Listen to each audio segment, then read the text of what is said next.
Assalamualaikum warahmatullahi wabarakatuh. Wilujeng tepang dangu deui sareng mangkince. Alhamdulillah kanggo dinten ayeuna tiasa nepangan deui. Satacana dipedar icarios simkuring nganuhunkeun kana tos like, komen sareng subscribe-na nya atuh nuhun. Atuh di mana wae ayana mugia dipaparinan kesehatan sareng digampilkeun dina milari rezekina amin. Masih nyarioskeun Asep maka langan bagian ka-8-nya ye karya Mang Nyalira sanaos basajan oge mudah-mudahan janten hiburan. Kumaha lajengna ieu carios mangga urang kawitan.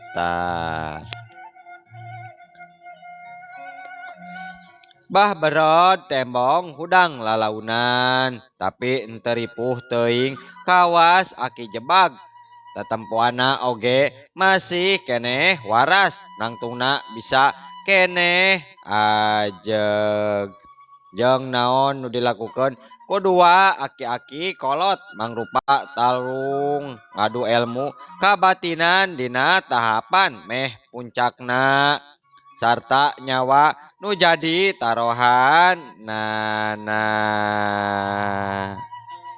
nya aki jebag tembong ngadorongkeun deui leungeunna kapalebah Mbah Barod ngagunakeun ilmu jeblagan ngandalkeun tanaga jero nu sampurna hiuk wae des cungkel Mbah Barod ngajungkel.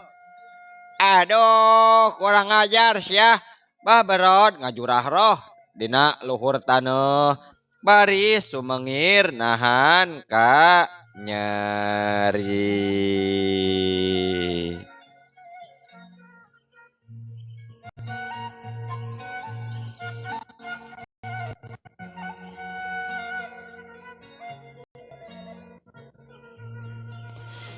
Ngan gancang Mbah Barod hudang deui bari seuri sinis ka aki jebag anu harita terus lempang bari juma ringje. Kan sakitu ha. Sakedeung deui maneh bakal kojor jebag. Wayahna sia. Maneh balik tinggal ngaran euy deuleu. Ngan bongana sia bat nyieun kieu yeuh. Gara-gara kadewek teh ceuk Mbah Barod kituna aki jebag memang geus ipis harapan kana salamet lantaran tarung adu kekuatan batin memang dirina geus teter tapi aki jebag terisi kupati rempan ku ajal tetap tegar hatena mangsa narima kenyataan nu bakal tumibah. Oh taya bayana Barod mun kuing kudu paeh dina waktu ieu teu naon kuring mah ridho ikhlas tapi lain dina hate yeuh dina harti dewek ikhlas paeh kuleungeun maneh mun teh mah kudu paeh dina poe ayeuna yeuh. Tapi mah deul maneh teh euy.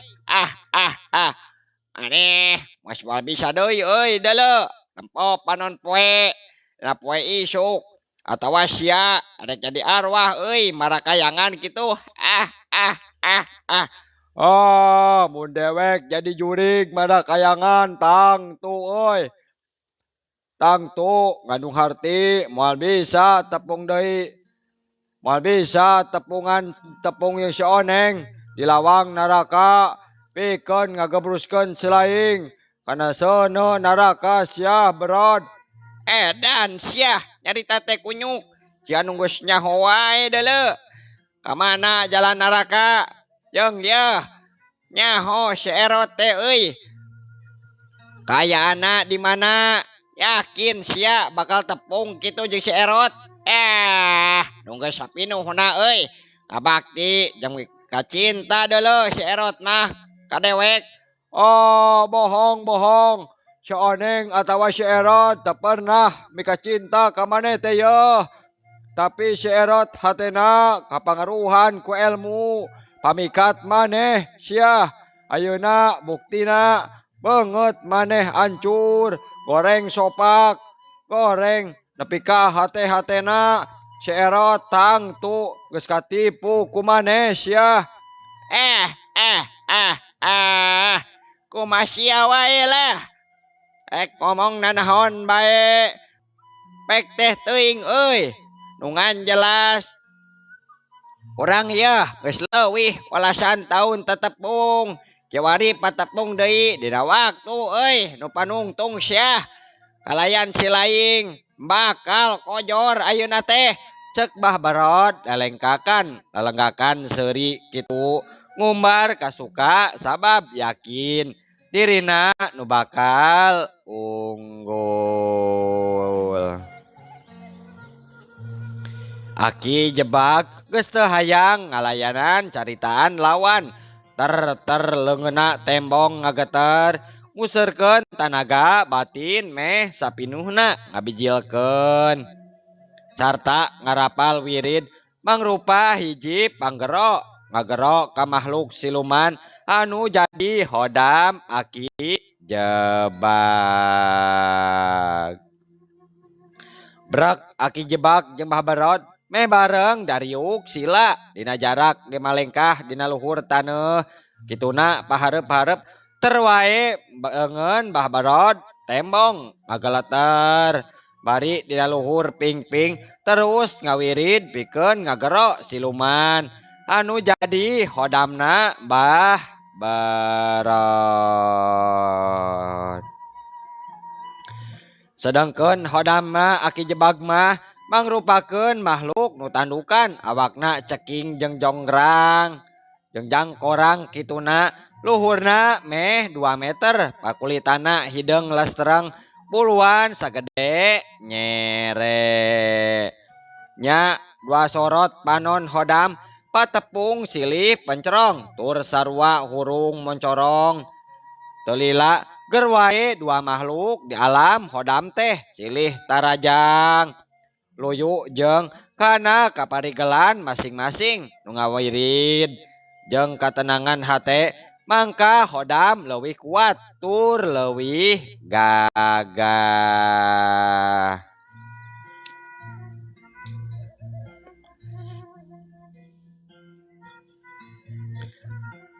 Gerendengna biwir aki jebag jeung Bah Barod disaksian ku hiliwirna angin peuting di suku Gunung Gede.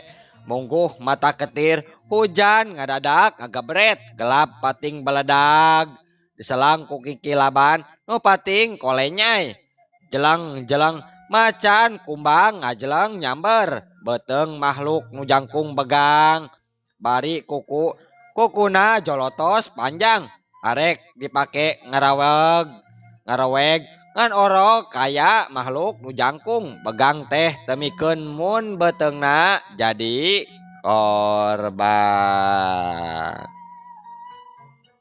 Leungeun katuhuna nu panjang ngranggoas gancang mata ngepret kana pipi macan kumbang hiuk jelebet tumerapna kumbah Barod pipina asa nyongkap panas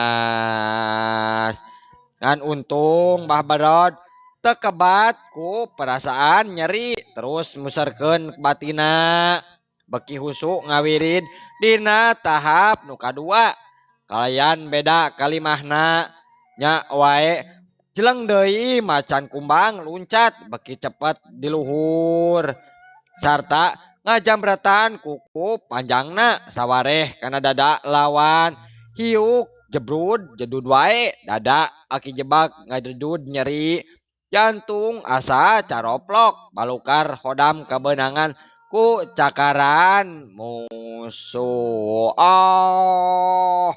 Nyari oi yang aja sia.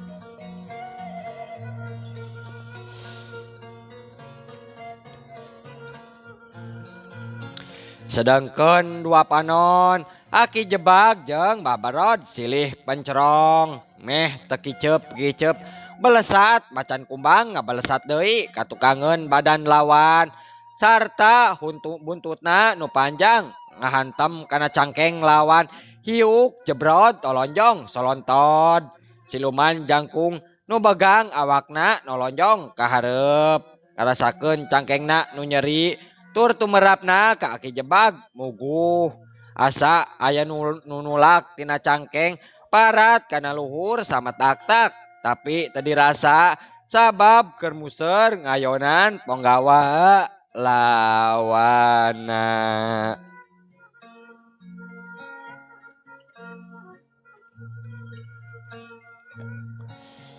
Makhluk jangkung begang harita nafsu gajeleng wae ngarontok macan kumbang nukarak malik nyang hareup kituna bari sayaga diri set gep beuheung macan kumbang terus ditewak sarta dijungjungkeun ka luhur ngajadikeun macan kumbang gagauran disada bari dua pasang sukuna roroesan hayang bisa lepas atuh tumerapna katingali letahna babarod jadi ngelel sapasang panona jadi burial buncalik.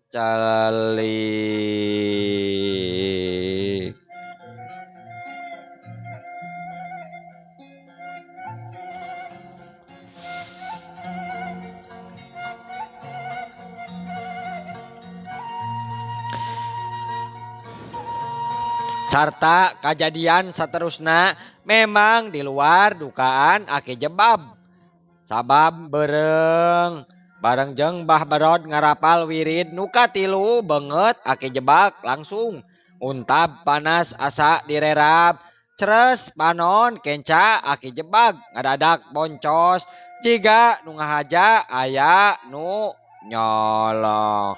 Aduh kurang ajar si Brod ngalicik. Aduh tolong.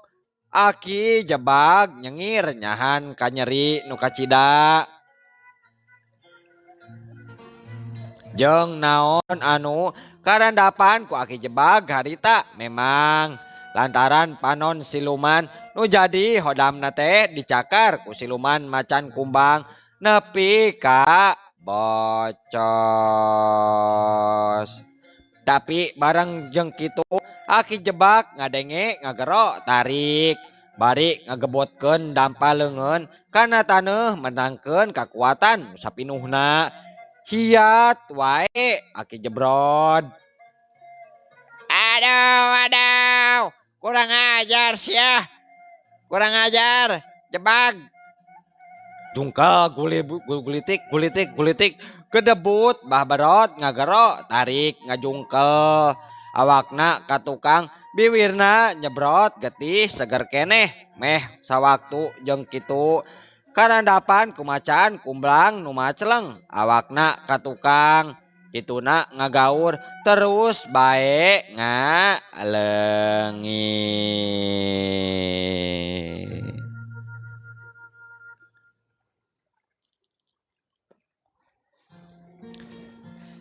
Aki jebak gancang nuangtung tapi dua sukuna geus teu bisaeun ajeg tatempoanana beki ranyai karoneng sirahna beki berat nya gancang malik ka tukang maksudna rek ninggalkeun tempatan tapi babarod nu harita rubuh can waka buru-buru hudang kadenge ngagero ka aki jebak. Jebag reka mana sia teh ha urang tarung deui deuleu can anggeus tarung teh cek babarod maksakeun nangtung ngan dua sukuna bener-bener leuleus antukna mah ngagedabru rubuh nangkarak bangkang dina luhur lemah terus teu inget deui di bumi alam. Sedangkan aki jebag mah temalire kanuker gegerowan harita terus lumpang dina sesa tanagana sedangkan hodam nu patelak tadi jeung musuh. Jadi murang maring ka Aki Jebak salaku dunungan. Lantaran panona sabelah jadi bocos dicakar lawan.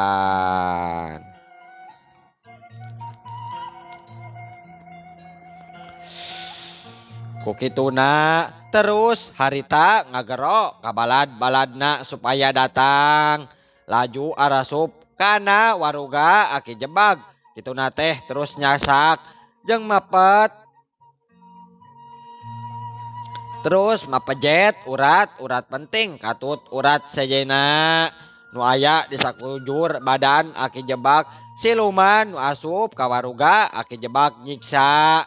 Ta aya kana ratusna puguh wae atuh Aki Jebag geus teu wala kaya.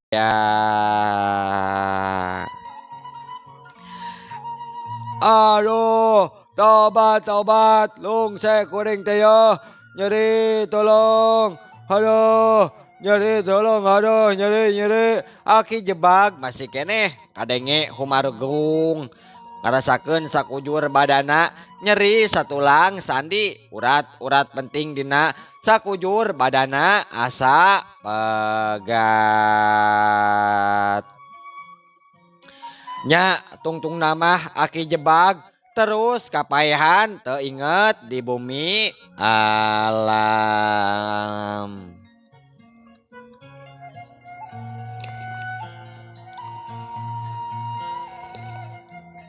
Cag urang tunda heula anu kacarita ayeuna kocapkeun di tempat sejen harita khususna kaayaan di pesantren Al Hikmah harita wanci peuting mangsa aya kajadian di Rajapati di Gunung Gede.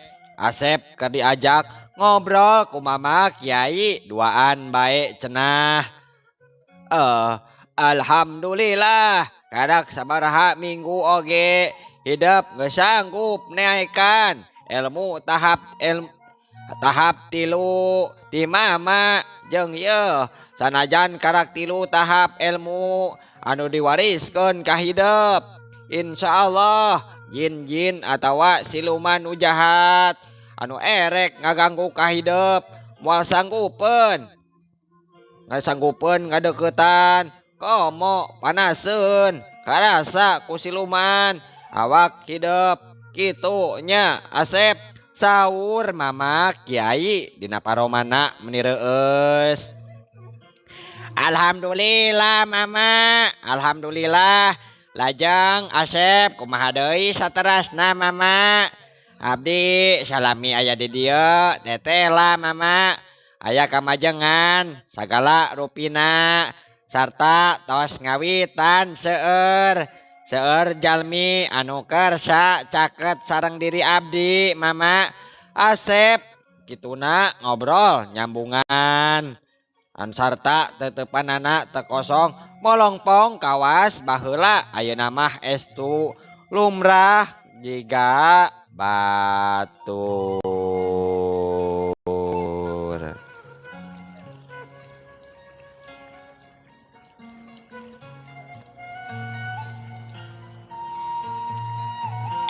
Nya Mama Kiai imut jeung netep antep ka Asep ka kuping anjeunna sasauran deui kalayan da ria.